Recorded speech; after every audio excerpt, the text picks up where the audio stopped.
C'est évidemment la principale info de cette soirée, la fin de l'opération terroriste à Condé-sur-Sarthe, dans l'Orne, dans cette prison où ce matin, un détenu et sa compagne ont agressé deux surveillants, deux surveillants qui ont été assez sérieusement blessés. Donc ce soir, l'opération est terminée grâce à l'intervention du RAID. Le détenu est blessé et interpellé. Sa compagne, elle, a été tuée durant l'opération. David Calogine est secrétaire général adjoint du syndicat UFAP-UNSA Justice. Bonsoir. Bonsoir, Bruce. Merci d'être avec nous. Je voudrais vous poser 2-3 questions très simples et très concrètes pour commencer. Oui. Visiblement, ce couple avait des couteaux pour perpétrer l'agression. Comment c'est possible Alors c'est la question que tout le monde se pose.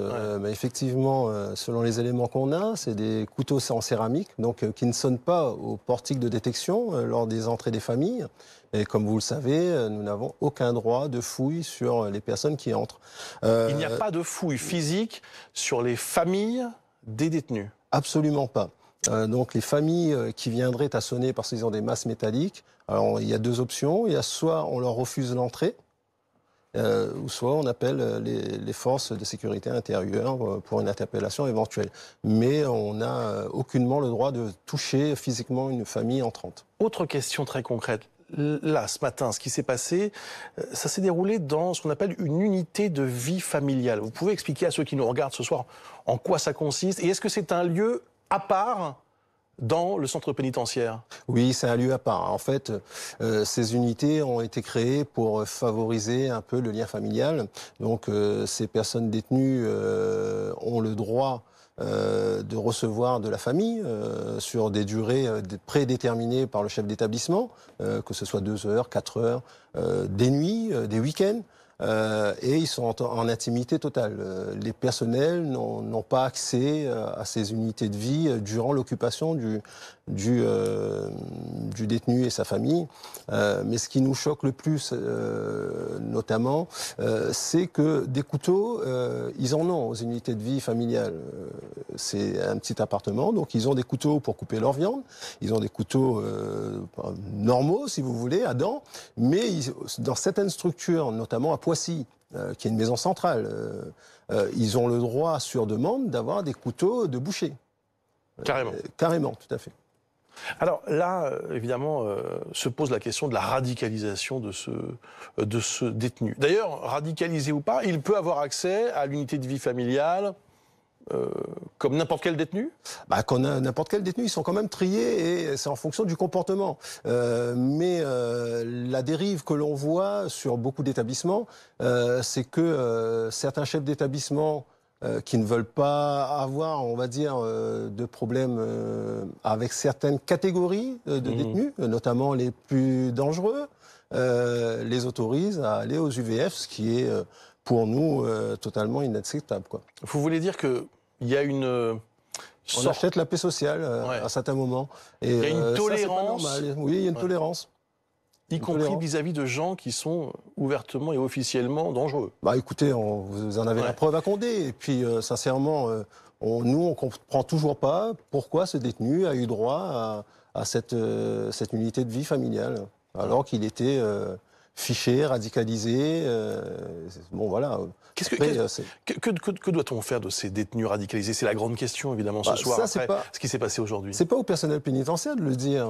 Nous, on est là pour exécuter les peines. Je vous pose la question autrement. Est-ce que vous êtes suffisamment préparé, formé, équipé pour gérer ce genre de détenus? Non, on l'est toujours pas. Vous avez passé tout à l'heure le petit reportage sur Oni, la première attaque terroriste. On est 2 ans après, on est toujours dans le même état.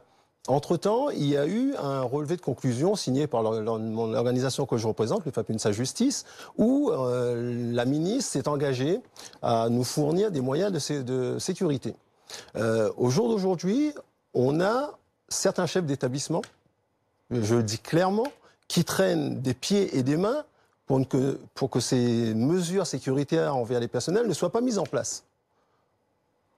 Ce matin, ces deux surveillants qui sont intervenus lors de l'altercation auraient dû porter ces gilets par lame, par coup. On aurait peut-être évité ce drame. On se pose beaucoup de questions évidemment sur ce détenu qui a poignardé, je le disais, 2 surveillants de prison et qui ce soir a été interpellé par le RAID. Alors, qui est-il vraiment? On sait qu'il purge une peine de 30 ans de prison pour des actes d'ailleurs terribles, puisqu'il a été condamné à 28 ans de réclusion pour arrestation, enlèvement, séquestration, suivi de mort et vol avec arme. Nous sommes en duplex avec maître Thomas Ellenbrand. Bonsoir, avocat de la famille de la victime de ce procès de Montigny-les-Metz. C'était un monsieur de 89 ans qui avait été ligoté par 3 hommes, dont Michael Chiolo, ce soir dont on parle, et qui est mort étouffé. Quel souvenir vous avez d'ailleurs de ce garçon, de Michael Chiolo, qui a 27 ans aujourd'hui, 20 ans je crois au moment des faits, au moment de son procès? Le souvenir de quelqu'un qui était un peu à l'extérieur de son procès, qui était déjà parti vers une radicalisation qu'on sentait venir. C'était un tout jeune homme qui avait commis des faits extrêmement graves, qui m'avait amené à dire qu'il était un peu sans foi ni loi.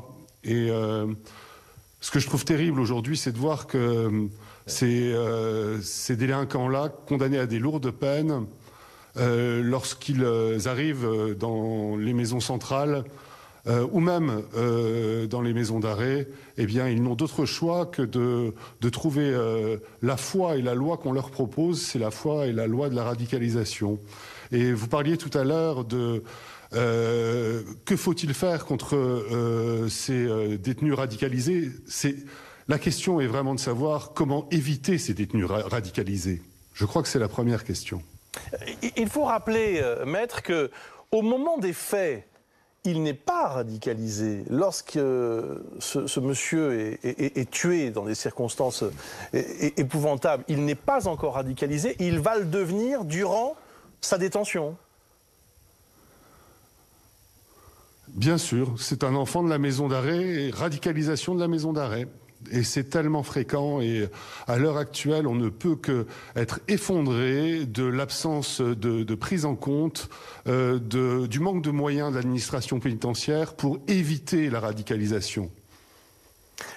Est-ce que vos anciens clients, la famille de ce monsieur, qui, je le rappelle d'ailleurs, était rescapé du camp de Dachau, un monsieur de 89 ans, donc qui était mort il y a plusieurs années maintenant, est-ce que cette famille a pris contact avec vous aujourd'hui, vous a fait part de ses sentiments? Non, ils ont énormément de mal. J'ai eu des rapports indirects par certains de vos confrères qui ont pu les avoir. Et pour eux, c'est une souffrance. Vous savez, reparler et avoir une espèce de starisation de quelqu'un qui vous a fait du mal, c'est toujours quelque chose de difficile à vivre pour les familles et je les comprends aujourd'hui.